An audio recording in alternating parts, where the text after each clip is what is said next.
മോനെ കാണണം, അവനെന്ന് പറയാൻ അവനെ വേണം നമുക്ക്. നമ്മുടേതായിട്ടെടുത്ത് ഒളിപ്പിച്ച് വെക്കാനുമല്ല, നമ്മളെ അന്വേഷിക്കണം, കാണണം, ഇടയ്ക്കെങ്കിലും ആ മുഖം ഒന്ന് കാണണ്ടേ. ഈ സത്സംഗം എന്നുള്ളതൊരു പ്രധാന കാര്യമാണല്ലോ. അതുകൊണ്ടായിരിക്കും ഇപ്പോഴൊക്കെ അവനും സ്വർണ്ണക്കടത്തിലുണ്ട്. അവൻ മോശമായിട്ട് പോയി ഇതുപോലെയുള്ള പലതും കേൾക്കേണ്ടി വരുന്നത് അതുകൊണ്ടാണല്ലോ. ഈ മദ്യക്കുപ്പിയിൽ പാലാണെങ്കിലും മദ്യമാണെന്ന് സംശയിക്കുമല്ലോ, അതുപോലെ പലരും സംശയിക്കേണ്ടി വരുന്നതൊക്കെ ഓർക്കുമ്പോൾ എനിക്ക് വലിയ സങ്കടമുണ്ട്. ഈ സ്വർണ്ണ കള്ളക്കടത്തുകാർ ഇവൻ്റെ മരണത്തിൽ ഇൻവോൾവ് ആണ്, അവർ കൊന്നതാണെന്ന് സംശയിക്കത്തക്ക രീതിയിലുള്ള കാര്യങ്ങളൊക്കെയാണ് ഉണ്ടായത്. എല്ലാവരും പറയണം ഒന്നും സംഭവിച്ചിട്ടില്ല, ഒരു ആക്സിഡൻ്റാണ്. ഇത് വെറും ഒരു ആക്സിഡൻ്റൊന്നും അല്ല എന്ന് ഞാനിപ്പോഴും വിശ്വസിക്കുന്നു. കൊലപാതകം തന്നെയാണ്. ഒരു പാടുന്നയാൾ കൊല്ലുമെന്ന് പറഞ്ഞിട്ട് ഇന്ന് രാത്രി നിൻ്റെ ഭർത്താവിനെ വേണേൽ കണ്ടോണം, നാളത്തേക്ക് കാണത്തില്ല. അത് നമുക്ക് എന്ത് സംഭവിക്കാൻ പോകണു എന്നുള്ള പേടിയായിരുന്നു. ഇങ്ങനൊരു വധഭീഷണി പറഞ്ഞു.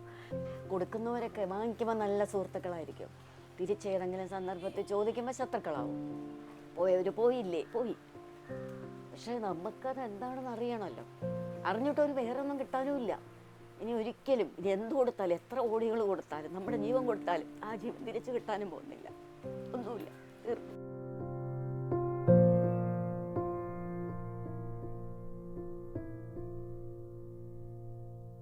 നമസ്കാരം.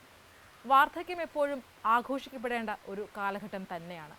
പക്ഷേ സ്വൈര്യജീവിതം നയിക്കേണ്ട ഒരു സമയത്തും വിവാദങ്ങളുടെ ചുഴിയിൽ അകപ്പെട്ടു പോയ രണ്ട് ജീവനുകൾ, വളർത്തി വലുതാക്കിയ, അല്ലെങ്കിൽ ഈ ഭാവിയിൽ നോക്കും അല്ലെങ്കിൽ താങ്ങും തണലുമാകുമെന്ന് കരുതിയ രണ്ട് മക്കൾ നഷ്ടപ്പെട്ടു. അതായത് നമ്മോടൊപ്പം ചേരുന്നത് സംഗീതം കൊണ്ട് മലയാളികളെ വിസ്മയിപ്പിച്ച വയലിനിസ്റ്റ് ബാലഭാസ്കറുടെ അച്ഛനും അമ്മയുമാണ്. നമസ്കാരം. ആദ്യം തന്നെ ചോദിക്കട്ടെ, ഇപ്പോൾ എങ്ങനെ പോകുന്നു, ആരോഗ്യമൊക്കെ എങ്ങനെയുണ്ട്? സാധാരണ വാർദ്ധക്യത്തിൽ ബുദ്ധിമുട്ടിക്കുന്ന അസുഖങ്ങളൊക്കെ ഉണ്ട്. എനിക്ക് ഷുഗർ, BP, കൊളസ്ട്രോൾ അങ്ങനെയുള്ള എല്ലാം ഉണ്ട്. അച്ഛൻ സ്ട്രോക്ക് വന്നയാളാണ്, അതിൻ്റേതായ പല പ്രശ്നങ്ങളുമുണ്ട്. അങ്ങനെ മനസ്സിൻ്റെ എല്ലാ വിഷമങ്ങളോടും കൂടി തള്ളി നീക്കുന്നു. അത്രയേ ഉള്ളൂ. ഇപ്പോൾ 70കൾ കഴിഞ്ഞു നിൽക്കുന്നു. ഞാൻ പോകുന്നത് 30കളിലേക്കാണ്. നല്ല പ്രായത്തിൽ അങ്ങോട്ടേക്കാണ് പോകുന്നത്. രണ്ട് സർക്കാർ ഉദ്യോഗസ്ഥർ, സംഗീതത്തെ ഒരുപാട് സ്നേഹിച്ച അമ്മ, രണ്ട് മക്കൾ. ആ കാലഘട്ടത്തെ എങ്ങനെ ഓർത്തെടുക്കുന്നു? കുട്ടികൾ ജനിക്കുന്നതിന് മുമ്പ് തന്നെ ഒരു സംഗീതത്തോടെ ജനിക്കണം എന്നെനിക്ക് നിർബന്ധമായിരുന്നു. ഞാനങ്ങനെ ജനിച്ചതാണ്. ഞാനും എൻ്റെ സഹോദരങ്ങളുമെല്ലാം ഒരു സംഗീതജ്ഞനായ, സംഗീതത്തിൽ തന്നെ എപ്പോഴും മുഴുകിയിരിക്കുന്ന ഒരു നല്ല കലാകാരൻ്റെ മക്കളാണ് ഞങ്ങൾ. അങ്ങനെ ജനിച്ച് കുറച്ച് വർത്തമാനം പറഞ്ഞു തുടങ്ങിയപ്പോൾ തന്നെ ഞങ്ങൾക്ക് പാടാനുള്ള കഴിവുകൾ ഉണ്ടായിരുന്നു. അതുപോലെ നേരത്തെ കരുതി നല്ല ജ്ഞാനമുള്ള കുട്ടികളുണ്ടാവണം, സംഗീതം ഉണ്ടാവണം. അതുകൊണ്ട് ഗർഭിണിയായിരിക്കുമ്പോൾ തന്നെ അങ്ങനെ കേട്ടിട്ടുണ്ട്. അതുകൊണ്ടായിരിക്കും ഞങ്ങൾക്കും കിട്ടിയത്. അച്ഛൻ്റെ സംഗീതം മുഴുവൻ അമ്മ കേട്ടോണ്ടിരിക്കുകയല്ലേ, അത് ഞങ്ങൾക്ക് കിട്ടി. അതുകൊണ്ട് എൻ്റെ മക്കൾക്കും എത്ര പേരുണ്ടായാലും ശരി തന്നെ അവർക്കത് ഉണ്ടായിരിക്കണം. അതെനിക്ക് ബാക്കി ഉള്ള വിദ്യാഭ്യാസത്തെപ്പറ്റി വേറെ ഒന്നിനെപ്പറ്റി ഞാൻ ചിന്തിച്ചിട്ടില്ല. സംഗീതം നിർബന്ധമായിട്ടും ഉണ്ടായിരിക്കണം എന്നെനിക്കുണ്ടായിരുന്നു. അതുകൊണ്ട് ഗർഭിണിയായിരിക്കുമ്പോഴേ നല്ല കരുതലാണ്, പാടുകയും പഠിപ്പിക്കുകയും ഒക്കെ ചെയ്തുകൊണ്ടിരുന്നു. ഭാഗ്യം കൊണ്ട് ജനിച്ച കുട്ടികൾക്ക് ആരോഗ്യത്തിനൊന്നും ഒരു കുഴപ്പമുണ്ടായിരുന്നില്ല. വളർന്ന് വർത്തമാനം പറഞ്ഞ് വരുന്തോറും അവർ സംഗീതത്തിൽ ശ്രദ്ധിക്കുന്നു. പിന്നെ കുറച്ച് പാടിക്കൊടുത്താൽ കേട്ട് പാടുന്നു. അങ്ങനെയൊക്കെയുള്ളൊരു സന്തോഷം ഉണ്ടായിരുന്നു. പിന്നെ എപ്പോഴും കൂടുതൽ ശ്രദ്ധിക്കും. നാമം ജപിക്കുമ്പോൾ മനഃപൂർവ്വം പാട്ടുകൾ പാടും, കുട്ടികൾ കേട്ട് പഠിക്കാൻ. ഏത് ജോലി ചെയ്യുമ്പോഴും പാട്ട് പാടിക്കൊണ്ടിരിക്കും. അതെനിക്ക് മക്കളുണ്ടാവുന്നതിന് മുമ്പേ ഉള്ളൊരു അസുഖമാണ്, നിർത്താറേയില്ല. അച്ഛനും അത് തന്നെയായിരുന്നു, പാട്ട്. മക്കള് ഒരു സംഗീതത്തിൻ്റെ വഴിയെ മക്കളെ തിരിച്ചു വിടണം. അതോ ഒരു സർക്കാർ ഉദ്യോഗസ്ഥനായിരുന്നു, അവർക്ക് സർക്കാർ ഉദ്യോഗം കിട്ടണം? അച്ഛൻ്റെ ഒരു ആഗ്രഹം എന്തായിരുന്നു? അങ്ങനെ പ്രത്യേകിച്ചൊന്നുമില്ലായിരുന്നു. വരുന്നത് പോലെ ന്യായമായ രീതിയിൽ വളർത്തണം, നല്ലൊരു തൊഴിൽ പഠിപ്പിക്കണം എന്നുണ്ടായിരുന്നു. അതിന് വേണ്ടത് എന്താണെന്ന് വെച്ചാൽ നമ്മൾ ആ സമയത്തിനനുസരിച്ച് ചെയ്യുമായിരുന്നു, ചെയ്യണമെന്ന് ആഗ്രഹമുണ്ടായിരുന്നു. പക്ഷേ ചെറുപ്പത്തിൽ തന്നെ എൻ്റെ മക്കളെ ഇവർ സംഗീതം പഠിപ്പിക്കുമായിരുന്നു. അതിലെനിക്ക് സന്തോഷം ഉണ്ടായിരുന്നുള്ളൂ, എതിർപ്പൊന്നും ഉണ്ടായിരുന്നില്ല. പ്രോത്സാഹിപ്പിച്ചിരുന്നു ഞാൻ. സർക്കാർ ഉദ്യോഗസ്ഥരായ അച്ഛനും അമ്മയും, കുടുംബം, കുട്ടികൾ, ഒരു തിരക്ക് പിടിച്ച ജീവിതം. അതുകൊണ്ട് ആ സമയത്ത് ആരായിരുന്നു കുറച്ചും കൂടെ കാർക്കശ്യക്കാരനായിരുന്നത്? അമ്മയായിരുന്നോ അത് അച്ഛനായിരുന്നോ? കാർക്കശ്യമൊന്നും ഇല്ലായിരുന്നു. ഞങ്ങൾ ഫ്രീ ആയിട്ട് തന്നെ പിള്ളേരെ വളർത്തിയത്. അവരുടെ ഇഷ്ടത്തിനനുസരിച്ച് വിട്ടാണ് വളർത്തിയത്. പിന്നെ അവരെ നോക്കാൻ അവരെ അമ്മുമ്മ ഉണ്ടായിരുന്നു ഇവിടെ, അമ്മാവനും. അതായത് ഇവരുടെ അമ്മയും ആങ്ങളെ അനിയത്തിമാരും ഒക്കെ ഉണ്ടായിരുന്നു. അപ്പോൾ അവർ പൊതുവെ ഇങ്ങനെ കുടുംബത്തിൻ്റെ ലാളനയൊക്കെ ഏറ്റാണ് വളർന്നത്. അമ്മാവൻ വലിയൊരു സംഗീതക്കാരനായിരുന്നു. അതിൽ നിന്ന് രണ്ടുപേരും നന്നായിട്ട് സംഗീതമൊക്കെ അറിയാമായിരുന്നു. ഇവനത് പ്രൊഫഷണലിസം അതിനകത്ത് കൊണ്ടുവന്നു. ബാലു അവനെ വയലിൻ പഠിപ്പിച്ച് അവൻ്റെ അമ്മാവൻ ഇനീഷ്യലായിട്ട് ഇവരാണ് തുടങ്ങി വിട്ടതെങ്കിലും ശരിക്കും പഠിപ്പിച്ചത് അമ്മാവനാണ്. അപ്പോൾ അതൊരു തൊഴിലാക്കാവുന്നൊരു അവസ്ഥ എത്തിക്കഴിഞ്ഞപ്പോൾ അവനത് തൊഴിലാക്കി, അത്രയേ ഉള്ളൂ. നമുക്കതിൽ സന്തോഷം ഉണ്ടായിരുന്നുള്ളൂ.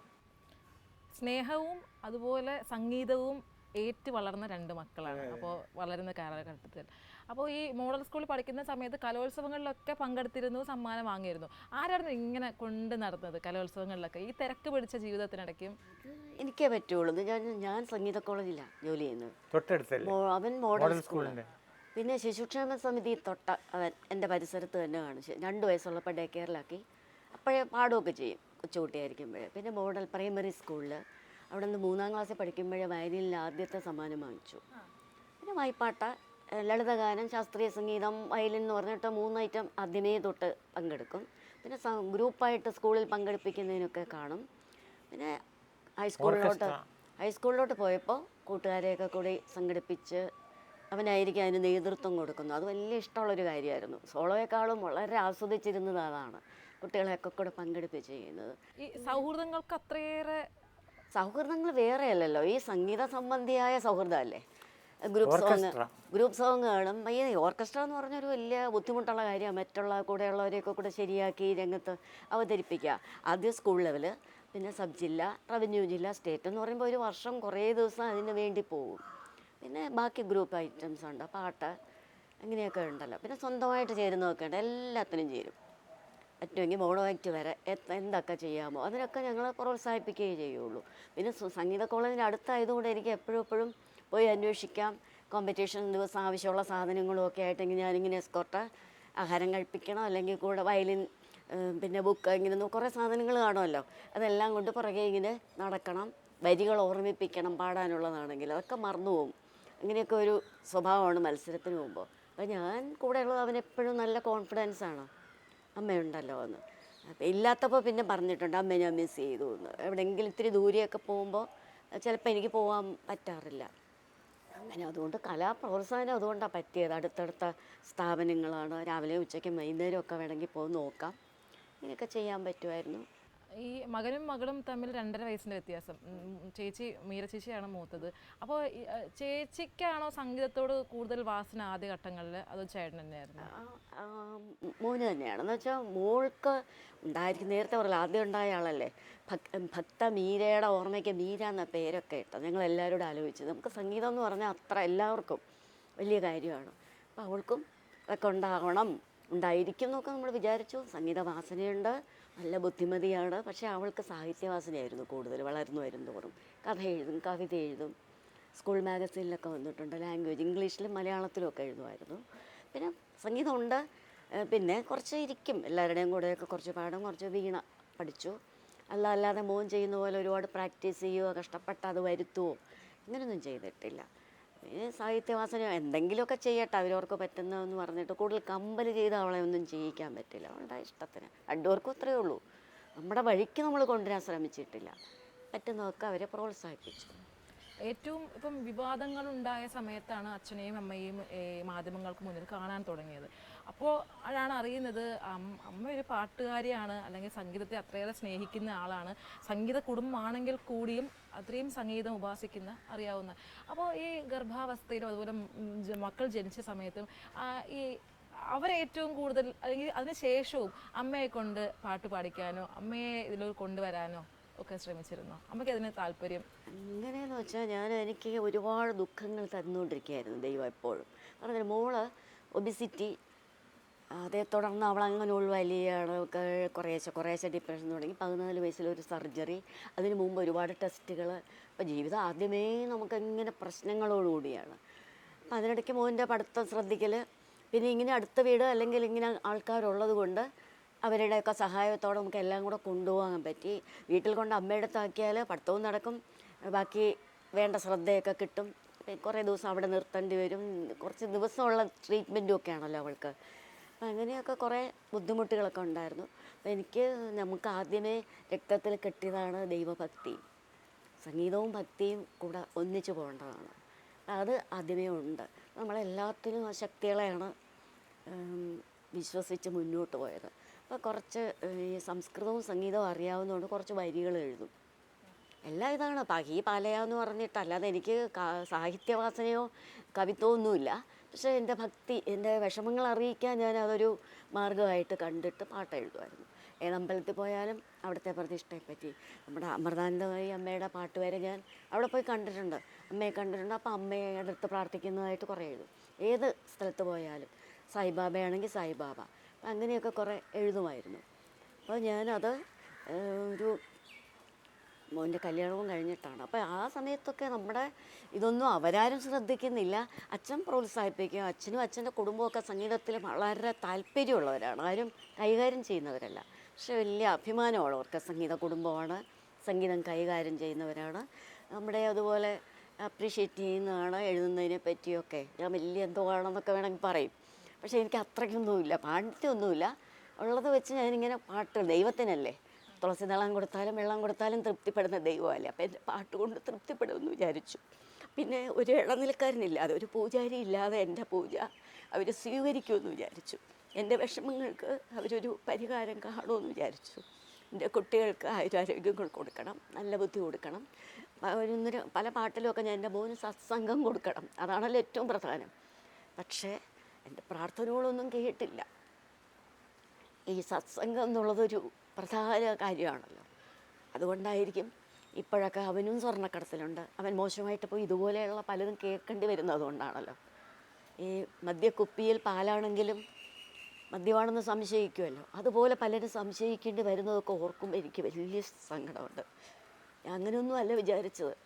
എൻ്റെ അച്ഛൻ്റെ ഛായയുള്ള, എൻ്റെ അച്ഛൻ്റെ പോലെ കലയിൽ താല്പര്യമുള്ള ഒരു കുട്ടിയായിരുന്നു. അവൻ അതുപോലെ ഒരു നല്ല മനുഷ്യനായിട്ട് ജീവിക്കും എന്ന് ഞാൻ വിചാരിച്ചു. പക്ഷേ ഈ പ്രാർത്ഥനകളൊന്നും ദൈവം കേട്ടില്ലേ, അല്ലേ ഞാൻ മുമ്പ് ചെയ്ത പാപങ്ങളുടെ ഫലമാണോ? എന്തായാലും അങ്ങനെയൊന്നും സംഭവിച്ചില്ല. 2018 എന്ന് പറയുന്നത് ജീവിതത്തിൽ ഒരിക്കലും ഓർക്കപ്പെടാൻ ആഗ്രഹിക്കാത്തൊരു വർഷമാണ് അവിടെ നിന്ന് ഇങ്ങോട്ടേക്ക്. അപ്പോൾ അതിനുശേഷം ഒരു വിയോഗമുണ്ടായിട്ടും നമ്മളെ പിന്തുടർന്ന ആരോപണങ്ങൾ ചെറുതൊന്നുമല്ല. നമുക്ക് നഷ്ടമുണ്ടായി, പക്ഷേ അതിലേറെ നമ്മളെ സംശയിപ്പിക്കുന്ന ഒരുപാട് കാര്യങ്ങളുണ്ട്. അച്ഛനാണ് അതിന് മുൻകൈ എടുത്തത്. സത്യം അറിയേണ്ടത് എല്ലാവരെക്കാളും കൂടുതൽ നിങ്ങളുടെ ആവശ്യവുമായിരുന്നു. അതുകൊണ്ട് തന്നെയാണോ ഇപ്പോൾ ഈ ഒരു പ്രായത്തിലും ഇതുമായി മുന്നോട്ട് തന്നെ പോകാമെന്ന് തീരുമാനിച്ചത്? അതെ, അതായത് ഇപ്പം മരിച്ച് കഴിഞ്ഞ് ആശുപത്രിയിൽ വെച്ച് തന്നെ നമുക്ക് ന്യായമായ രീതിയിൽ എന്തോ ഫൗൾ പ്ലേ ഉണ്ടെന്ന് സംശയിക്കത്തക്ക രീതിയിലാണ് കാര്യങ്ങളുടെ കിടപ്പ് പൊതുവെ ആയിരുന്നത്. അപ്പോൾ മരണമൊക്കെ കഴിഞ്ഞ് ഒരു അപേക്ഷ എഴുതി DGPക്ക് കൊടുക്കാൻ തീരുമാനിച്ചത്. അപ്പോൾ അതിനു മുമ്പ് നമ്മളൊരു വക്കീലിനെ കണ്ടു, ആറ്റിങ്ങലുള്ള. അപ്പോൾ അങ്ങേരും പറഞ്ഞു ലക്ഷ്മിയോടും കൂടി ഒന്ന് കൺസൾട്ട് ചെയ്തിട്ട് കൊടുത്താൽ മതി അപേക്ഷ. അപ്പോൾ ഞാൻ പോയി അവളോട് ചോദിച്ചു, ഇങ്ങനെ അപേക്ഷ കൊടുക്കാൻ പോവുകയാണ്, എന്ത് പറയുന്നു? കുഴപ്പമില്ല, നടക്കട്ടെ എന്ന് പറഞ്ഞു. അവളുടെയും കൂടി അനുവാദത്തോടുകൂടി ചെയ്യുകയാണെങ്കിൽ വേറെ പ്രോബ്ലം ഒന്നുമില്ല. അവളെങ്ങനെ നിൽക്കണമെന്ന് നമ്മൾ അറിയണമല്ലോ. അവൾ കയറി ഉടക്കി നിന്ന് കഴിഞ്ഞാൽ പിന്നെ നമ്മുടെ ഈ കേസ് അവിടെ പൊളിഞ്ഞില്ലേ. അതുകൊണ്ട് ആദ്യമേ ചോദിച്ചു. അവളുടെ പെർമിഷനോട് കൂടി തന്നെയാണ് നമ്മൾ ഈ കടലാസ് കൊടുത്തത്. അപ്പോൾ അതിൽ നമുക്ക് സംശയം ഉണ്ടായിരുന്ന രണ്ടുമൂന്ന് ഈ സ്വർണ്ണക്കടത്ത് കാര്യമാണ്. കാരണം ഇവൻ്റെ ഏറ്റവും അടുത്ത മാനേജർ എന്ന് പറഞ്ഞു നടന്നിരുന്നൊരു തമ്പി, ഒരു വിഷ്ണു സോമസുന്ദരം, അവർ രണ്ടുപേരെയും ഈ കസ്റ്റംസ് ED-ക്കാർ അറസ്റ്റ് ചെയ്ത് ജയിലിലിട്ടു. ഏതൊരു സെക്ഷൻ കോഫപ്പസ് അങ്ങനെ എന്തോ പറഞ്ഞ ഒരു 5-6 മാസം ജയിലിൽ കിടന്നിരുന്നു.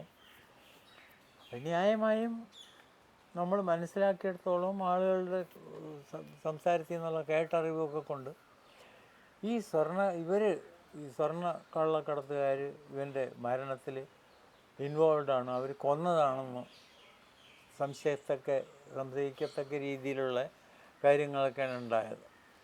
അപ്പം നമ്മളതൊക്കെ പറഞ്ഞ് തന്നെ അന്ന് മറ്റേ DGPക്ക് കൊടുത്തു. അവർ DGPയുടെ അവിടെ നിന്ന് പിന്നെ ക്രൈം ബ്രാഞ്ചിന് കൊടുത്തു. ക്രൈം ബ്രാഞ്ച് അവരൊന്നും ശരിയായിട്ട് നോക്കിയില്ല. CBIക്ക് കൊടുത്തു. CBIക്ക് ഗവൺമെൻറ് ആദ്യം സമ്മതിച്ചു, രണ്ടാമത്തെ പ്രാവശ്യം കോടതി വഴിയാണ് പോയത്. ഇപ്പോൾ ഒന്നും ആയിട്ടില്ല, അങ്ങനെ നിൽക്കുകയാണ്. അവർ പറയണത് അങ്ങനെയൊന്നുമില്ല, സാധാരണ ഒരു ആക്സിഡൻറ്റ് ആണെന്നാണ്. അപ്പോൾ സ്വർണ്ണ കള്ളക്കടത്ത് മാഫിയ ഇൻഫ്ലുവൻസ് ചെയ്തിട്ട് വന്നിട്ടുള്ള ഒരു ഇതാണെന്നാണ് എനിക്ക് തോന്നണേ. എല്ലാവരും പറയണു ഒന്നും സംഭവിച്ചിട്ടില്ല, ഒരു ആക്സിഡൻ്റാണ്. ഇത് വെറും ഒരു ആക്സിഡൻ്റൊന്നും അല്ല എന്ന് ഞാനിപ്പോഴും വിശ്വസിക്കുന്നു. കൊലപാതകം തന്നെയാണ്. പോലീസ് അന്വേഷിച്ചു, ക്രൈംബ്രാഞ്ച് അന്വേഷിച്ചു, CBIയുടെ 2 സംഘങ്ങൾ അന്വേഷിച്ചു. ഇവരുടെയൊക്കെ കണ്ടെത്തലുകൾ ഏകദേശം ഇതൊരു അപകട മരണം തന്നെയാണ്, അല്ലെങ്കിൽ ഈ പറഞ്ഞ അസ്വാഭാവികതയൊന്നും അങ്ങനെ കണ്ടെത്താൻ കഴിഞ്ഞിട്ടില്ല. പക്ഷേ അച്ഛൻ്റെ മനസാക്ഷിയിൽ ഇപ്പോഴും വിശ്വസിക്കുന്നത് അപ്പോൾ കൊലപാതകം തന്നെയാണ്. അത് മാത്രമല്ല, ഈ ഇവൻ്റെ ഡ്രൈവറായിട്ടിരുന്ന ഒരു തന്നെയുണ്ടല്ലോ അർജുനൻ, അവനിപ്പോൾ ഈ സ്വർണം പൊട്ടിക്കൽ കേസിൽ അവനെ പിടിച്ചിരിക്കുകയാണ്. അവൻ വെൽ ട്രെയിൻഡാണ് ഇതിനു വേണ്ടി. അപ്പോൾ അന്ന് ഈ അപകടം ഉണ്ടായ സമയത്ത് അവൻ്റെ കാറ് 117 കിലോമീറ്റർ സ്പീഡിലാണ് ഓടിയിരുന്നതെന്നാണ് മറ്റേ കമ്പനിക്കാരൻ വന്ന് ടെസ്റ്റ് ചെയ്തപ്പോൾ കണ്ടത്. അപ്പോൾ അത്രയും സ്പീഡിലൊന്നും സാധാരണ ആരും പോകാറൊന്നുമില്ല. ഇവനെന്ത് വലിയ അമേരിക്കൻ പ്രസിഡൻ്റൊന്നും അല്ലല്ലോ ആ സ്പീഡിലിങ്ങനെ പോകാൻ, ഒരുപാട് എസ്കോർട്ടൊക്കെ ആയിട്ട്. എന്തോ സംഭവിച്ചിട്ടുണ്ട് അവിടെ. അതായത് ഒന്നുമില്ലെങ്കിൽ അവനെ ചേസ് ചെയ്തിട്ടുണ്ടോ ആരെങ്കിലും. അപ്പോൾ ഈ ഡ്രൈവർക്ക് അതറിയാമായിരിക്കും, അവനെ പുറകിൽ വരുന്നുണ്ട്. അപ്പോൾ അതിനകത്ത് സ്വർണ്ണം ഇല്ലെങ്കിലും ഉണ്ടെന്നുള്ള ധാരണയിൽ ഒരു ചേസിങ് നടത്തണമല്ലോ ഇവൻ്റെ വണ്ടിയിൽ. അപ്പോൾ ആ ജോർജ് ജോസഫ് എന്നും പറഞ്ഞുകൊണ്ടൊരു DSP ഉണ്ടല്ലോ, അങ്ങേരും അത് തന്നെ പറഞ്ഞത്, ഒരു ചേസിങ് നടന്നിട്ടുണ്ട് അവിടെ. അല്ലെങ്കിൽ ഇത്രയും സ്പീഡിൽ അവിടെ പോകേണ്ട കാര്യമില്ല. അപ്പോൾ അത്തരം അസ്വാഭാവികതകളാണ് അച്ഛൻ്റെ ഒരു സംശയം ഉണ്ടാക്കിയത്. ഇത് അങ്ങനെ ഒരു സാധാരണ ഒരു അപകടമല്ല എന്ന് അച്ഛന് തോന്നി, അതുകൊണ്ടാണ്. ആ സംശയമാണ് ഇന്നും അത് തന്നെ നിലനിൽക്കണം. ഈ 117 കിലോമീറ്റർ സ്പീഡിലൊന്നും വണ്ടി വരേണ്ട കാര്യമില്ല. ഇപ്പം എത്ര ഇതാണെങ്കിലും മാക്സിമം കൂടിയ ഒരു 70, 80, 90, 100 പോയാലും ശരി. ഇത് 117 കിലോമീറ്റർ സ്പീഡായിരുന്നെന്നാണ് പറഞ്ഞത്. അവന് ആക്സിഡൻറ്റ് നടന്ന സമയത്ത് അവൻ്റെ കയ്യിൽ നിന്നില്ല, കൺട്രോളിൽ വിട്ടുപോയി. അപ്പോൾ എന്തോ ഒരു സംതിങ് ചേസിങ് ഉണ്ടായിരുന്നു അവിടെ, ഒരു ഇൻ്റർസെപ്ഷൻ ഉണ്ടായിരുന്നു. അതുകൊണ്ടാണ് ഇങ്ങനെ സംഭവിച്ചതെന്ന് ഞാൻ വിശ്വസിക്കുന്നു.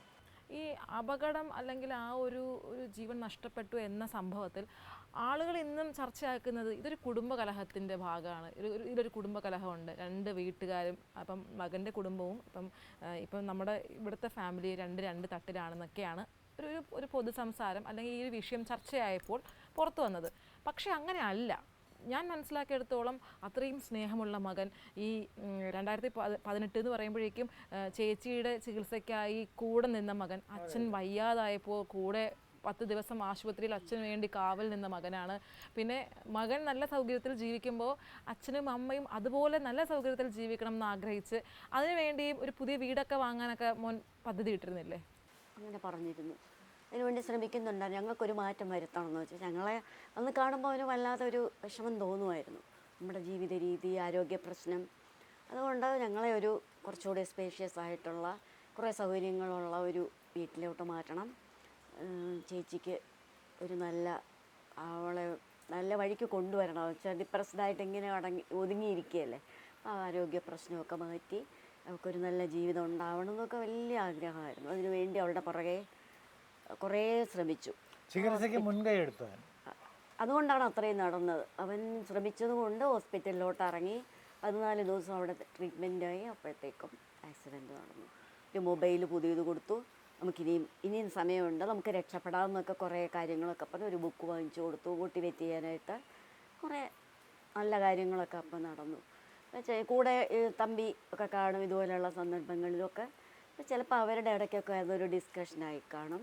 നേരത്തെ അവർ ഭയന്നിരുന്നതും അതായിരിക്കുമല്ലോ, സാമ്പത്തികമായിട്ട് ഇനിയിപ്പം എല്ലാ അച്ഛനും അമ്മയും കൂടെ കൊണ്ടുപോവോ, അതോ ഈ രോഗി എന്ന് പറയുന്ന മുദ്ര കുത്തപ്പെടേണ്ട ഒരു ചേച്ചിയല്ല അത്.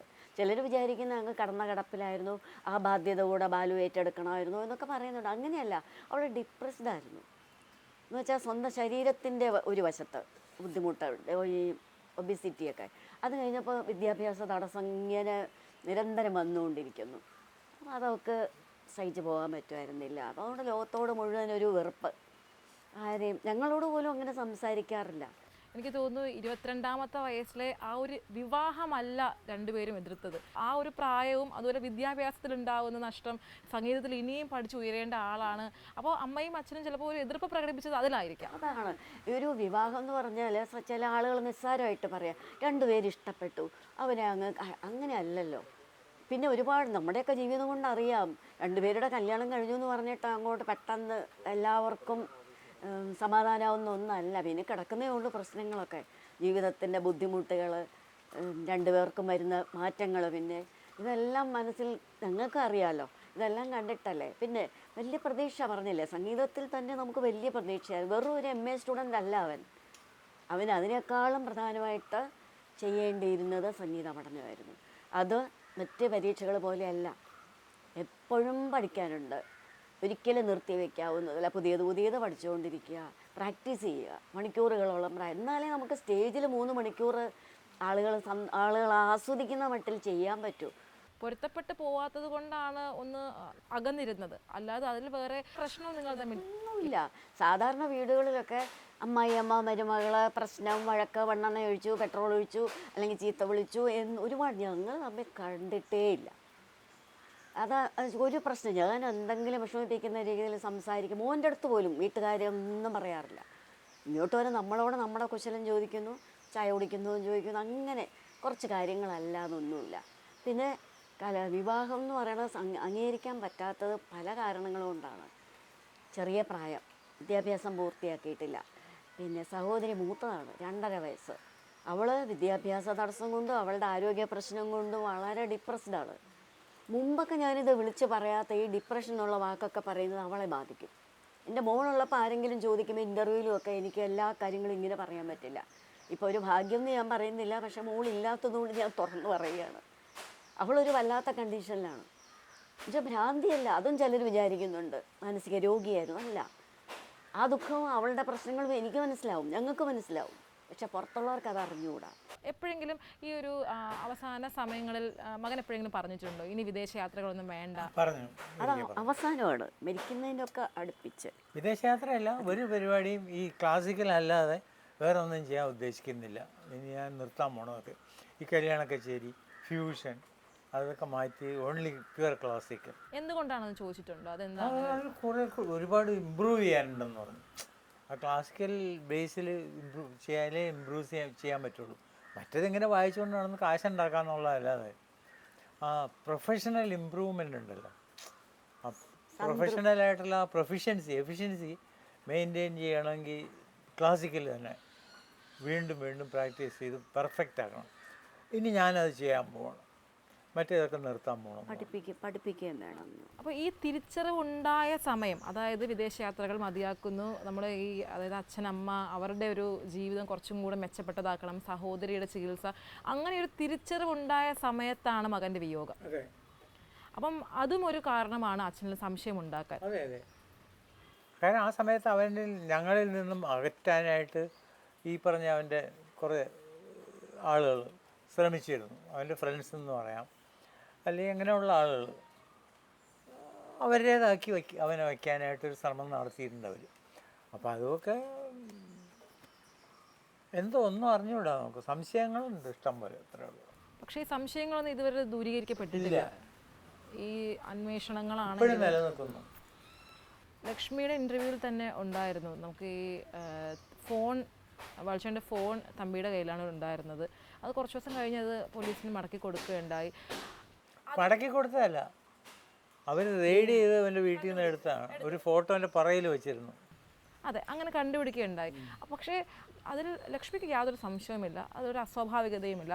പക്ഷെ കേൾക്കുന്ന നമുക്ക് സാധാരണക്കാരന് എന്തുകൊണ്ടാവാം പേഴ്സൊക്കെ തിരിച്ചു കൊടുത്തിട്ട് ഫോൺ മാത്രം തിരിച്ചു കൊടുത്തില്ല? അപ്പോൾ ഈ ഫോൺ പേഴ്സ് തന്നെ തിരിച്ചു കൊടുത്തെന്ന് പറഞ്ഞാൽ എൻ്റെ ലോക്കറിൻ്റെ താക്കോലൊക്കെ അതിനകത്തുണ്ടായിരുന്നു. അവൻ്റെ ലോക്കറിൽ എന്തൊക്കെ ഉണ്ടായിരുന്നു എന്ന് നമുക്കറിഞ്ഞൂടാ. ബാങ്കിൽ പൈസ ഉണ്ടായിരുന്നോ, ഗോൾഡ് ഉണ്ടായിരുന്നോ, അവളുടെ ആഭരണങ്ങളുണ്ടായിരുന്നോ, ഒരു പിടിയില്ല. കാരണം അവൻ പോയില്ലേ, അവൻ പിന്നെ എന്ത് പറയാൻ, എന്തൊക്കെ ഉണ്ടായിരുന്നു എന്നുള്ളത് നമുക്ക് പറഞ്ഞുകൂടാ. അവൻ മറ്റവൻ ആൾ ശരിയല്ല എന്ന് നമുക്ക് അറിയാമല്ലോ, ഈ തമ്പി വിഷ്ണു. അപ്പോൾ അവർ അത് മിസ്യൂസ് ചെയ്തിട്ടുണ്ട് ഫോണൊക്കെ ഇഷ്ടം വരെ. കാരണം ഇവൻ മരിച്ചു കഴിഞ്ഞതിന് ശേഷവും ഈ ഫോൺ പ്രോഗ്രാമിൻ്റെ ആളുകൾ ഇങ്ങനെ വിളിക്കുമായിരുന്നപ്പോൾ ഇവൻ വേറെ ഏതൊരു പയ്യനെ മറ്റേ ബാലുവിന് പകരം അറേഞ്ച് ചെയ്ത് കൊടുക്കുമായിരുന്നു രണ്ട് മൂന്ന് പ്രോഗ്രാമിനൊക്കെ. എന്നിട്ട് ആ കാശ് അവൻ വാങ്ങിച്ചിട്ട് ഇവൻ എന്തെങ്കിലും കൊടുക്കും മറ്റേ പ്രോഗ്രാം വായിക്കണ പയ്യന്. അങ്ങനെയായിരുന്നു, അതിൻ്റെ പേര് ഞാൻ ഓർക്കണില്ല. അങ്ങനെയൊക്കെ ഒരു തട്ടിപ്പ് തന്നെയായിരുന്നു. പിന്നെ ഫോൺ കൊണ്ട് അവൻ മിസ്യൂസ് ചെയ്തിരുന്നു. ബാലുച്ചേട്ടൻ 22ാമത്തെ വയസ്സിൽ വിവാഹം കഴിക്കുന്നു. അപ്പം അതിനുശേഷം ഈ ഒരു വിയോഗം ഉണ്ടാകുന്നതിന് മുൻപ് എന്തെങ്കിലും തരത്തിലുള്ള ഭീഷണികൾ? വിവാഹം തന്നെ ഒരു ഭീഷണിയായിരുന്നു. ഇവനെ കൊല്ലുമെന്ന് പറഞ്ഞിട്ട് യൂണിവേഴ്സിറ്റി കോളേജിൽ ബാലഭാസ്കറയുടെ കൊല്ലാൻ വേണ്ടി ഒരാൾ പോയിരുന്നു. അത് പിന്നെ അവൾക്ക് വേണ്ടപ്പെട്ട ആളായിരുന്നു, അവൾക്ക് വിവാഹം നിശ്ചയിച്ച് വെച്ചിരുന്ന ആളായിരുന്നു. അപ്പം അതാ പറഞ്ഞത്, നമുക്ക് എല്ലാം കൂടെ കൊണ്ട് ഒരു സമാധാനം ഇല്ലാതാക്കിയ ഒരു സംഭവമാണ്. മറ്റ് ഭീഷണികളൊന്നും ഈ വലിയൊരു വയലിനിസ്റ്റിനായി വലിയൊരു സംഗീതജ്ഞനായി നിൽക്കുന്ന സമയത്ത് ഈ വിയോഗത്തിന് മുൻപ് എന്തെങ്കിലും ഭീഷണി ഉള്ളതായി പറഞ്ഞിരുന്നോ? ഈ അങ്ങനെയല്ല, അത് ആദ്യകാലത്തുള്ളതൊക്കെയാണ്. ഈ വിവാഹത്തിൻ്റെ അത് പറഞ്ഞിരുന്നല്ലോ. അപ്പോൾ എറണാകുളത്തേക്ക് വിളിച്ച് പറഞ്ഞു, ഇങ്ങനെ ഒരു സംഭവം, കല്യാണം നടന്നു മോൻ്റെ, അപ്പോൾ ഇങ്ങനെ പ്രശ്നങ്ങളൊക്കെ ഉണ്ട്, അവളുടെ വീട്ടിലേക്ക് പോകാൻ പറഞ്ഞപ്പോൾ പോകുന്നില്ല, എന്ത് ചെയ്യണം, അപ്പോൾ ചേട്ടാ ഇങ്ങോട്ട് കയറ്റി വിടുമെന്ന് പറഞ്ഞു. അപ്പോൾ നമ്മൾ അനിയൻ്റെ ഞാനും സംസാരിച്ചു, ഇങ്ങനെ സംഭവിച്ചു, അപ്പോൾ നിങ്ങൾ വിഷമിക്കേണ്ട, ഇങ്ങോട്ട് കയറ്റി വിടാൻ പറഞ്ഞിട്ട് ഒരു കാറ് പിടിച്ച് കൂട്ടുകാരും കൂടെ പോയി, എല്ലാവരും കൂടി എറണാകുളത്തേക്ക് പോയി. അവിടെ കുറേ ദിവസം തങ്ങി. അത് കഴിഞ്ഞിട്ട് വേറൊരു സംഗീത സംവിധാനവുമായിട്ട് ബന്ധപ്പെടുത്തി ഏതോ ഒരു പ്രോഗ്രാം സംബന്ധിച്ച് ഒരു പാടുന്നയാൾ കൊല്ലുമെന്ന് പറഞ്ഞിട്ട്, ഇന്ന് രാത്രി നിൻ്റെ ഭർത്താവിനെ വേണേൽ കണ്ടോണം, നാളത്തേക്ക് കാണത്തില്ല എന്ന്. അത് നമുക്ക് എന്ത് സംഭവിക്കാൻ പോകണു എന്നുള്ള പേടിയായിരുന്നു. ഇങ്ങനൊരു വധഭീഷണി പറഞ്ഞു. എനിക്കറിഞ്ഞൂടാ ഇപ്പോൾ ഏതൊക്കെ വഴിക്കാണ്. അപ്പോൾ പലപ്പോഴും അതുകൊണ്ട് വിചാരിക്കും, രാത്രി വിളിച്ചിറക്കി കൊണ്ടുപോകാൻ, രണ്ടുപേരും തന്നെയാണല്ലോ ഒരു വീട്ടിൽ താമസിക്കുന്നത്, വിളിച്ചിറക്കി കൊണ്ടുപോയിട്ട് കയ്യും കാലും വിട്ടുവോ അല്ലെങ്കിൽ എന്തെങ്കിലുമൊക്കെ സംഭവം. എല്ലാ രാത്രികളും ഞങ്ങൾക്ക് പേടിയാണ്. പകലും പേടിയാണെങ്കിൽ രാത്രി കൂടുതൽ പേടി. മോൾക്കെന്ന് പറഞ്ഞാൽ നമ്മൾ കൂടെയുണ്ട്, അവൾക്കൊരാവശ്യത്തിൽ അസുഖമാണ് എന്തെങ്കിലും കൊണ്ട്, മറ്റേ അങ്ങനെയല്ല, നമ്മുടെ കൂടെ ഇല്ല, എപ്പോഴും അവനെപ്പറ്റി പേടിയാണ്, എന്ത് സംഭവിക്കുന്നു എന്ന് പറഞ്ഞു. പിന്നെ പേരെടുത്ത് വരുന്നു, പണം കിട്ടുന്നു, അങ്ങനെയൊക്കെ വരുമ്പോൾ ഇതുപോലത്തെ സംഭവങ്ങൾ അവർക്ക് കൊടുത്തു, ഇവർക്ക് കൊടുത്തു. കൊടുക്കുന്നവരൊക്കെ വാങ്ങിക്കുമ്പോൾ നല്ല സുഹൃത്തുക്കളായിരിക്കും, തിരിച്ചേതെങ്കിലും സന്ദർഭത്തിൽ ചോദിക്കുമ്പോൾ ശത്രുക്കളാവും. മകന് സൗഹൃദങ്ങളിൽ തിരഞ്ഞെടുത്തതിൽ പാളിപ്പോയി എന്ന് തോന്നിയിട്ടുണ്ട്. അത് പിന്നെ സംഭവങ്ങൾ 100% പല സ്ഥലത്തും. പ്രത്യേകിച്ച് അവൻ ഈ ചെർപ്പളശ്ശേരിയിൽ ഒരു ആയുർവേദ റിസോർട്ടുണ്ട്, അവിടുത്തെ ഒരു ഡോക്ടർ രവീന്ദ്രൻ എന്ന് പറഞ്ഞ ഒരാൾ, അവരുമായിട്ട് ഭയങ്കര കമ്പനിയായിരുന്നു. അതൊക്കെ അവന് പറ്റിയ അബദ്ധങ്ങളാണ് അതൊക്കെ. കാരണം അവരുമായിട്ട് ഒരുപാട് സാമ്പത്തിക ഇടപാടുകൾ ഇവൻ്റെ നടന്നിട്ടുണ്ടെന്നാണ് പറയുന്നത്. ഇപ്പോൾ ഒന്നും മിണ്ടുന്നില്ല അവർ. ഒരു 50 സെൻറ്റ് സ്ഥലം ഇവൻ്റെ പേരിൽ എഴുതിയെന്നോ, ആ സ്ഥലം കൊണ്ട് യാതൊരു പ്രയോജനമില്ല, വിൽക്കാനും പറ്റില്ല എന്നൊക്കെയാണ് പറഞ്ഞത്. കാരണം അവരുടെ സ്ഥലത്തിൻ്റെ നടുക്കാണത്. അതൊക്കെ ഇപ്പോഴും അവൻ്റെ പേരിൽ തന്നെയാണ് അവിടെയാണ് കിടക്കുന്നത്. സാമ്പത്തികമായിട്ട് ഒരുപാട് ഏർപ്പാടുകൾ അവർ തമ്മിലുണ്ടായിരുന്നു എന്നാണ് പറഞ്ഞത്. കാരണം അയാളുടെ മോൻ റഷ്യയിൽ പഠിക്കാൻ പോയപ്പോൾ ഇവൻ്റെ നിന്നാണ് കാശ് വാങ്ങിച്ചതെന്ന് എന്നോട് പറഞ്ഞിട്ടുണ്ട്, ബാലു പറഞ്ഞിട്ടുണ്ട്. അത് കഴിഞ്ഞതിന് ശേഷം അവിടെ പൊളിഞ്ഞു പോയി. പിന്നെ അവൻ ഓസ്ട്രേലിയയിൽ പോയപ്പോഴും കാശ് വാങ്ങിച്ചിട്ടുണ്ടെന്ന് പറഞ്ഞു പഠിക്കാൻ, അതും പൊളിഞ്ഞു. എന്നിട്ട് പിന്നെ ഇവിടെ വന്ന് ഇവരുടെ ഈ ആയുർവേദ ഇത് തന്നെ നോക്കി നടത്തുകയാണ് അതിൻ്റെ CMD ആയിട്ട്. അപ്പോൾ അവർ സാമ്പത്തികമായിട്ട് പിന്നെ ഒരുപാട് എക്സ്പ്ലോയിറ്റ് ചെയ്തിട്ടുണ്ട്. റിസോർട്ട് അവരുടെ തന്നെ റിസോർട്ട് പണിതുകൊണ്ടിരുന്ന ഒരു കോൺട്രാക്ടർ എൻ്റെ അടുത്ത് വന്ന് പറഞ്ഞു, അവർ കേസും ഫയൽ ചെയ്തിട്ടുണ്ട് അയാൾ. അതിൻ്റെ ഒരു കോപ്പി എൻ്റെ തന്നു. അതായത് ബാലുവിൻ്റെ പൈസ വാങ്ങിച്ച് അയാൾക്ക് കൊടുക്കാമെന്ന് ഡോക്ടർ പറഞ്ഞു, കൊടുക്കുകയും ചെയ്തു. അപ്പോൾ ബാലു മരിച്ചു കഴിഞ്ഞപ്പോൾ അയാൾക്കൊരു സംശയം തോന്നി, ഇതൊക്കെ ഒരു കാര്യമാണെന്ന്. അങ്ങനെ എൻ്റെ അടുത്ത് വന്ന് പറഞ്ഞിട്ടുണ്ട്. അയാളുടെ ഗംഗാരൻ നായർ എന്ന് പറഞ്ഞൊരു മാനേജർ അവിടെ കോൺട്രാക്ടറുടെ. അപ്പോൾ അങ്ങനെ പൊതുവേ ഇവനെ കിട്ടിയ സുഹൃത്തുക്കളൊക്കെ ഇവനെ എക്സ്പ്ലോയിറ്റ് ചെയ്യാൻ ശ്രമിച്ചിട്ടുണ്ട്. അപ്പോൾ അതിനകത്തൊക്കെ പാളിച്ചകൾ പറ്റിയിട്ടുണ്ട് ബാലുവിന്. ഇപ്പോൾ സ്വത്തിന് വേണ്ടിയാണ് കേസ് നടത്തുന്നത്, അങ്ങനെയൊക്കെയുള്ള ആരോപണങ്ങളൊക്കെ അല്ലെങ്കിൽ വരുന്നില്ല? ഈ സ്വത്തെന്ന് പറഞ്ഞാൽ നമ്മൾ വേറെ നാട്ടുകാരുടെ സ്വത്തല്ലല്ലോ, എൻ്റെ മോൻ്റെ സ്വത്തല്ലേ. അത് ഞാൻ ചോദിച്ചിട്ടുണ്ടെങ്കിൽ തന്നെ ചോദിക്കണത്. അതിനകത്ത് വലിയ മഹാകാര്യങ്ങളൊന്നുമില്ല. സ്വന്തം കുടുംബത്തിൽ സ്വന്തം മക്കളുടെ സ്വത്തിനെ കുറിച്ച് നമുക്ക് അച്ഛനും അമ്മയ്ക്കൊക്കെ ആശങ്ക ഉണ്ടാവാന്ന് പറഞ്ഞാൽ സാധാരണമാണത്. അവർ മുഴുവനും അടിച്ച് ആളുകൾ മാറ്റി കഴിഞ്ഞാൽ പിന്നെ എന്ത് ചെയ്യാൻ പറ്റും? പിന്നെ നമ്മൾ ആഗ്രഹിച്ചാൽ തന്നെ തെറ്റ് പറയാനൊന്നുമില്ല അതിനകത്ത്.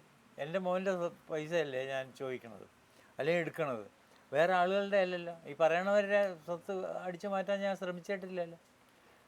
അങ്ങനെ പറഞ്ഞതിൽ വലിയ കാര്യം പറയുന്ന സന്ദർഭം ഇതാണ് എന്ന് വെച്ചാൽ അവൻ്റെ കയ്യിൽ നിന്ന് പലരും ഇങ്ങനെ വാങ്ങിച്ചിട്ടുണ്ട്. അതൊക്കെ ഈ മരണത്തിന് കാരണമാകാമെന്നാണ് നമ്മൾ പറയുന്നത്. വലിയ തുകയല്ലേ. അതിപ്പോൾ ഞങ്ങൾക്ക് വീട് വാങ്ങിക്കണം, 1 കോടിയുടെ അടുത്ത് വരെ അവൻ എവിടേക്കോ പോയി നോക്കിയിട്ടുണ്ട്. പിന്നെ മോൾക്ക് ചികിത്സ എന്ന് പറഞ്ഞാൽ കുറച്ച് കൂടുതൽ പണം ചിലവാകുന്ന ചികിത്സയാണ്. അത് അവൻ ഏൽക്കുന്നു എന്ന് പറയുന്നുണ്ട്. ഇങ്ങനെയൊക്കെ പറയുമ്പോൾ ഇവർ വിചാരിക്കുന്നത് കണ്ട അവരുടെ കയ്യിലൊക്കെ ഉള്ള പണം ചിലപ്പോൾ തിരിച്ച് ചോദിച്ചിരിക്കും. ഈ സന്ദർഭത്തിൽ വേണം, അച്ഛനും അമ്മയ്ക്കും വേണ്ടി വാങ്ങിക്കണം. അവിടെ അതൊക്കെയാണ് ഈ സാമ്പത്തികം പറയുന്നത്. പിന്നെ കോടികളൊക്കെ വാങ്ങിച്ചവർക്ക് പെട്ടെന്ന് അത് കോടികളോ അല്ലെങ്കിൽ ലക്ഷമോ എന്തോ ആവട്ടെ തിരിച്ച് ചോദിക്കുമ്പം ശത്രുക്കളാവുമല്ലോ. കൊടുക്കണ്ടെന്നൊക്കെ വിചാരിച്ചായിരിക്കും ഓരോരുത്തർ വാങ്ങിച്ചത്. അപ്പോൾ ചിലപ്പോൾ ചോദിച്ചിരിക്കും. ഞങ്ങളാരും അല്ല, ഞങ്ങൾ മോൻ വാങ്ങിച്ചു വന്നിട്ട് ആ വീട്ടിലേക്ക് മാറാമെന്നൊന്നും ഞങ്ങളൊരിക്കലും ആഗ്രഹിച്ചിട്ടില്ല. ഞങ്ങൾക്ക് ചെറിയ ആഗ്രഹങ്ങളേ ഉള്ളൂ, ചെറിയ ആവശ്യങ്ങളേ ഉള്ളൂ. അതിന് ഞങ്ങൾക്ക് പെൻഷനുണ്ട്. അതുകൊണ്ട് മോനെ ബുദ്ധിമുട്ടിച്ച് അവനിനി 5 ലക്ഷം കിട്ടിയാലും 50 ലക്ഷം കിട്ടിയാലും കോടി കിട്ടിയാലും ഒന്നും ഞങ്ങളെ അത് ബാധിക്കുന്നില്ല. അതിൻ്റെ ഒരാംശം. പിന്നെ ഓണക്കോടി എന്ന് പറഞ്ഞിട്ട് ഇങ്ങനെ മോൻ സന്തോഷത്തോടെ കൊണ്ട് തരുമ്പോൾ കൈ നീട്ടി വാങ്ങിക്കും. മോൻ തന്നതല്ലേ, അവൻ്റെ ഒരു വിഷമം ഉണ്ടാവരുത്. അതിനപ്പുറം ഒന്നും ഞങ്ങൾ ആഗ്രഹിക്കാറില്ല. അത് വിഷമിക്കാതിരിക്കാനാണ് വാങ്ങിക്കുന്നത്. ഉപയോഗിക്കാത്തത് ഇപ്പോഴും വീട്ടിലിരിക്കുന്നതേ ഉള്ളൂ. ഈ ഷർട്ട് 6 വർഷം മുമ്പ് വാങ്ങിച്ചത് ഇപ്പോഴാണ് പുറത്തെടുക്കുന്നത്. മോൻ തന്നാന്ന് പറഞ്ഞാൽ എപ്പോഴും അത് തന്നെ ഇട്ടുകൊണ്ടിരിക്കുന്നത്. ഏത് ഇൻ്റർവ്യൂവിൽ നോക്കിയാലും ഇത് തന്നെയായിരിക്കും. അത്രയേ ഉള്ളൂ നമുക്ക്. അല്ലാതെ മോനെ കാണണം, അവനെന്ന് പറയാൻ അവനെ വേണം നമുക്ക്. നമ്മുടേതായിട്ടെടുത്ത് ഒളിപ്പിച്ച് വെക്കാനുമല്ല. നമ്മളെ അന്വേഷിക്കണം, കാണണം. ഇടയ്ക്കെങ്കിലും ആ മുഖം ഒന്ന് കാണണ്ടേ. ബാക്കി ലോകത്ത് കാണാം, അവന് സ്റ്റേജിൽ കയറി അല്ലെ അവന് അതൊക്കെ നമുക്ക് ഏതെങ്കിലും വഴിക്ക് കാണാം. ജീവനോടെ ഒന്ന് കാണണ്ടേ. അതുകൊണ്ടാണ് ഈ 2 പേരും ഈ ഒരു പ്രായത്തിലും ഇപ്പോഴും ആ കേസുമായി മുന്നോട്ട് പോകുന്നത്. അത് ആരെയും ദ്രോഹിക്കാനല്ല, ആരുടെയും ഒന്നും പിടിച്ചു വാങ്ങാനുമല്ല. എന്താണ് സംഭവം? 10 പൈസ ചോദിക്കുന്നില്ല. ഇത് ഇങ്ങോട്ട് പറഞ്ഞ വിഷ്ണു 50 ലക്ഷം രൂപ ബാലുവിൻ്റെ നിന്ന് വാങ്ങിച്ചിട്ടുണ്ട് എന്ന് വരെ CBIക്ക് കൊടുത്ത സ്റ്റേറ്റ്മെൻറ്റാണ്. നമ്മളൊന്നും ചോദിക്കുന്നില്ല ആരോടും. എവിടെ എത്ര രൂപ, അതുപോലെ ഇൻഷുറൻസ് വലിയ തുക കിട്ടിയെന്നാണ് അറിഞ്ഞ. മറ്റേ ലക്ഷ്മിക്ക് 3-5 പോളിസി ഉണ്ടായിരുന്നു. അതൊന്നും അറിയില്ല എത്രത്തോളം അവരൊന്ന് കൈ കിട്ടി, എന്ത് ചെയ്തു, അന്വേഷിക്കാനേ പോയില്ല, അറിയില്ല. അന്വേഷിക്കാൻ പോയില്ല, ആവശ്യപ്പെട്ടില്ല ഒന്നും. 50% അവൻ്റെ സ്വത്തിന് ഇവർക്ക് അവകാശം ഉണ്ടെന്നൊക്കെ പറഞ്ഞു കേട്ടു. വക്കീലന്മാർ 1-2 പേരൊക്കെ പറഞ്ഞു. നമ്മൾ അതിനൊന്നും ക്ലെയിം ചെയ്യാൻ പോയിട്ടില്ല, ക്ലെയിം ചെയ്യാൻ ഉദ്ദേശിക്കണമില്ല. ഏതായാലും വർഷങ്ങൾ എത്ര കടന്നു പോയാലും, ഇപ്പോൾ 2018 നടന്ന സംഭവമാണ്, അപ്പോൾ വർഷം 6 പിന്നിട്ടു. പക്ഷേ എത്ര വർഷം കടന്നു പോയാലും സത്യം ഒരു നാൾ മറന്നേക്ക് പുറത്ത് വരിക തന്നെ ചെയ്യും. അതിന് കാലം തെളിയിക്കട്ടെ, എന്താണ് അതിലെ സത്യം എന്നുള്ളത് തെളിയിക്കട്ടെ. അമ്മ സംഗീതത്തെ എത്രയേറെ സ്നേഹിക്കുന്ന ആളാണ്. അമ്മ എഴുതുമായിരുന്നു. മകൻ അമ്മയോട് ചോദിച്ചിട്ടാണ് ഓരോ വരികൾ വരെ എഴുതിയിരുന്നതെന്നാണ് ഞാൻ മനസ്സിലാക്കുന്നത്. അപ്പോൾ ഇപ്പം പെട്ടെന്ന് ഓർത്തെടുക്കാൻ പറഞ്ഞാൽ അമ്മയ്ക്ക് ഏത് പാട്ടായിരിക്കും? അമ്മ ഒരു വലിയ കൃഷ്ണഭക്തയാണ്. മകളുടെ പേര് മീര എന്നാണ്. അപ്പോൾ അമ്മ എഴുതി അല്ലെങ്കിൽ അമ്മയ്ക്ക് പെട്ടെന്ന് ഇപ്പോൾ ഓർമ്മ വരുന്ന ഒരു പാട്ട് ഏതെന്ന് വെച്ചാൽ അമ്മ ഏതായിരിക്കും പെട്ടെന്ന് പാടുക? അമ്മ പാടുന്നില്ല. അമ്മയുടെ പാട്ട് 6 വർഷം മുമ്പ് നിന്നുപോയി. അതല്ലെങ്കിൽ ഞാൻ മുമ്പ് വിചാരിക്കരുത് എനിക്ക് മരിക്കുന്നവരെ പാടണം. പാട്ടില്ലാത്ത, സംഗീതമില്ലാത്ത ഒരു ജീവിതം എനിക്ക് സങ്കല്പിക്കാൻ പോലും പറ്റുമായിരുന്നില്ല. ഊണിലും ഉറക്കത്തിലും എല്ലാം എഴുതുന്നത് വലിയ കവിതയും സാഹിത്യമൊന്നുമല്ല, വെറും ഭക്തി കൊണ്ട് സങ്കടങ്ങൾ പറയുന്നതാണ്. രക്ഷിക്കണേ എന്ന് പറഞ്ഞ് പ്രാർത്ഥിക്കുന്നതാണ്.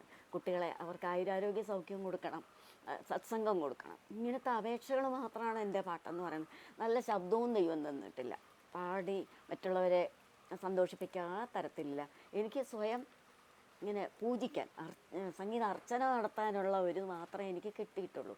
പിന്നെ ഈ വാർദ്ധക്യത്തിൽ ഞങ്ങളിതിനു വേണ്ടി പറയുന്നതും ദുരൂഹതകൾ പറയുന്നതും അതിൻ്റെ പ്രതികരണങ്ങളൊക്കെ കേട്ട് വിഷമിക്കുന്നതും അതിന് കാരണം എന്താണെന്ന് വെച്ചാൽ ഇതുപോലൊരു സംഭവം ഉണ്ടാകുമ്പോൾ സാധാരണഗതിയിൽ സമൂഹം അത് ഏറ്റെടുക്കും. എവിടെയോ എത്തിയ എല്ലാവരും ഇഷ്ടപ്പെടുന്ന ഒരു കലാകാരനായിരുന്നു. അവൻ്റെ സംഗീതം ഇഷ്ടപ്പെടാത്തവരില്ല. സംഗീതം ഒരുവിധമെങ്കിലും ഇഷ്ടപ്പെടുന്ന എല്ലാവർക്കും അവനെ ഇഷ്ടമാണ്. അവൻ്റെ ചിരി, അവൻ്റെ പെരുമാറ്റം വളരെ നിഷ്കളങ്കമായ ഒരു പെരുമാറ്റമാണ്. അങ്ങനെയൊക്കെയുള്ള ഒരാൾക്ക് ഇങ്ങനെ ഒരെണ്ണം സംഭവിച്ചിട്ട് ദുരൂഹതകൾ മാത്രമേ ഉള്ളൂ. എന്നിട്ടും അതിന് പ്രതികരിക്കാനോ എന്തെങ്കിലും അഭിപ്രായങ്ങൾ പറയാനോ ആരും മുന്നോട്ട് വന്നില്ല. കലാകാരന്മാർ വന്നിട്ടില്ല, രാഷ്ട്രീയക്കാർ വന്നിട്ടില്ല. വളരെ അവരുടേതൊക്കെ ഒന്ന് മാത്രം അവരുടേതായിട്ട് പിടിച്ചു വെച്ചിരുന്ന കുറേ പേരുണ്ട്. സ്നേഹം ഞങ്ങൾ കൊടുത്തില്ല, അവർ കൊടുത്തു, അവർ വളർത്തി, അവർ വലുതാക്കി, ഉയരങ്ങളിലെത്തിച്ചു എന്നൊക്കെ പറയുന്ന കുറേ ആൾക്കാരുണ്ട്. ഇതിലാരും വന്നില്ല. അപ്പോൾ ഞങ്ങളും ഞങ്ങളുടെ വാർദ്ധക്യത്തിൽ ഇപ്പോൾ ഞങ്ങൾക്ക് സഹായമായിട്ട് മകളായിട്ട് പ്രിയയുണ്ട്. പ്രിയ അതിൻ്റെ പേരിൽ ഒരുപാട് അനുഭവിക്കുന്നുണ്ട്. അത് ഓർക്കുമ്പോൾ സങ്കടമുണ്ട്. വേണ്ടായിരുന്നു എന്ന് തോന്നുന്നതാണ്. നമുക്ക് സാരമില്ല, ഞങ്ങൾക്ക് ഇനിയും പറഞ്ഞ പോലെ നഷ്ടപ്പെടാനൊന്നുമില്ല. നമ്മൾ മരണത്തെ പ്രതീക്ഷിച്ചിരിക്കുന്നവരാണ്. പ്രിയയ്ക്ക് അങ്ങനെയല്ല. പ്രിയയ്ക്ക് ചെറുപ്പമാണ്. പ്രിയയ്ക്ക് ഇനി ഒരുപാട് ചെയ്യാനുണ്ട്. പ്രിയയ്ക്ക് മോളും കുടുംബമൊക്കെ ഉള്ളതാണ്. പുറത്തിറങ്ങി നടക്കാൻ പോലും ഇപ്പം നടക്കുമ്പോൾ ഞങ്ങൾക്ക് പേടിയാണ്. അത്രയ്ക്ക് ആക്രമണമാണ്. ഇപ്പോഴും അതെ, പുതിയ ഓരോന്ന് വരുമ്പോഴും പ്രിയ ഒരുപാട് അനുഭവിക്കുന്നുണ്ട്. അത് ഓർക്കുമ്പോൾ വേണ്ട ഇനി നമുക്ക് ഒരു, പക്ഷേ വീണ്ടും ഒരു സംഭവം ഉണ്ടാവും. അത് ഞങ്ങളായിട്ടുണ്ടാക്കുന്നതല്ല. നമ്മൾ പോട്ടെ നീ നമ്മളൊന്നും ചെയ്യുന്നില്ല എന്ന് പറഞ്ഞിരിക്കുമ്പോഴായിരിക്കും ഒരു വലിയ സംഭവമാണ്. ഇപ്പം തന്നെ അർജുൻ്റെ അറസ്റ്റ് നമ്മൾ പറഞ്ഞ് വരുത്തിയതൊന്നും അല്ലല്ലോ. ആ സംഭവം വന്നപ്പോൾ വീണ്ടും ചൂടായി. അപ്പം അതിന് ഓരോരുത്തർ വന്ന് പറയുന്നു, അതിന് പിന്നെ മറുപടി വേറൊരാൾ പറയുന്നു. ഇങ്ങനെയൊക്കെ സംഭവിക്കുന്നതാണ്. ഞങ്ങൾക്ക് അതിനുള്ള ആരോഗ്യമില്ല, രണ്ട് തരത്തിൽ, ശരീരത്തിനും ഇല്ല മനസ്സിനും ഇല്ല. പോയവർ പോയില്ലേ, പോയി. പക്ഷേ നമുക്കത് എന്താണെന്ന് അറിയണമല്ലോ. അറിഞ്ഞിട്ടൊരു വേറൊന്നും കിട്ടാനുമില്ല. ഇനി ഒരിക്കലും ഇനി എന്ത് കൊടുത്താലും, എത്ര കോടികൾ കൊടുത്താലും, നമ്മുടെ ജീവൻ കൊടുത്താലും ആ ജീവൻ തിരിച്ചു കിട്ടാനും പോകുന്നില്ല. ഒന്നുമില്ല, തീർന്നു. ദൈവത്തിനെയാണ് ഏറ്റവും നമ്മൾ എല്ലാ കാര്യത്തിലും സാക്ഷിയായിട്ട്, എല്ലാത്തിനും സാക്ഷി, നമ്മൾ ചെയ്തതിനും മറ്റുള്ളവർ ചെയ്തതിനും ഒക്കെ സാക്ഷിയായിട്ട് ഒരു ന്യായാധിപതിയായി കാണുന്നത്. അപ്പം അദ്ദേഹത്തിൻ്റെ വശത്തുനിന്ന് വൈകിയാണെങ്കിലും എന്ത് വരുന്നു എന്ന് നമുക്ക് നോക്കിയിരിക്കാം.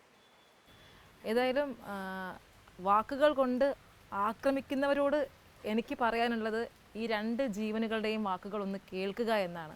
നഷ്ടം സംഭവിച്ചത് ഈ രണ്ടു പേർക്കുമാണ്. അതുപോലെ ഈ പറഞ്ഞതുപോലെ ലക്ഷ്മിക്കും ആ നഷ്ടവും ഒട്ടും നികത്താനാകില്ല. ഭർത്താവും മകളും നഷ്ടപ്പെട്ടു. അതുപോലെ ഈ രണ്ട് ജീവനുകൾക്ക് നഷ്ടമായത് മകളെയും മകനെയും നഷ്ടപ്പെട്ടു. സ്വാഭാവികമായി ഉണ്ടാവുന്ന പ്രതികരണങ്ങൾ, വാക്കുകളാണ് ചില സമയത്തെങ്കിലും നിങ്ങൾ കേട്ടത്. ഇവരെ ഒന്ന് കേൾക്കുക എന്താണ് എന്നുള്ളത്. ഏതായാലും വളരെയധികം സന്തോഷം ഇത്രയും നേരം ഞങ്ങളോടൊപ്പം സഹകരിച്ചതിന്. ഏതായാലും സത്യം ഒരു നാൾ പുറത്ത് വരിക തന്നെ ചെയ്യും. വളരെ നമ്മൾ ഇരിക്കുമോ എന്നുള്ളതാണ്. കേട്ടിട്ട് പോകണമെന്നൊരു ആഗ്രഹമുണ്ട്. സത്യം പുറത്ത് വരുന്നത് അറിയണം എന്നുണ്ട്. വളരെയധികം നന്ദി കാര്യങ്ങളൊക്കെയും പ്രേക്ഷകരോട് പങ്കുവച്ചതിന്.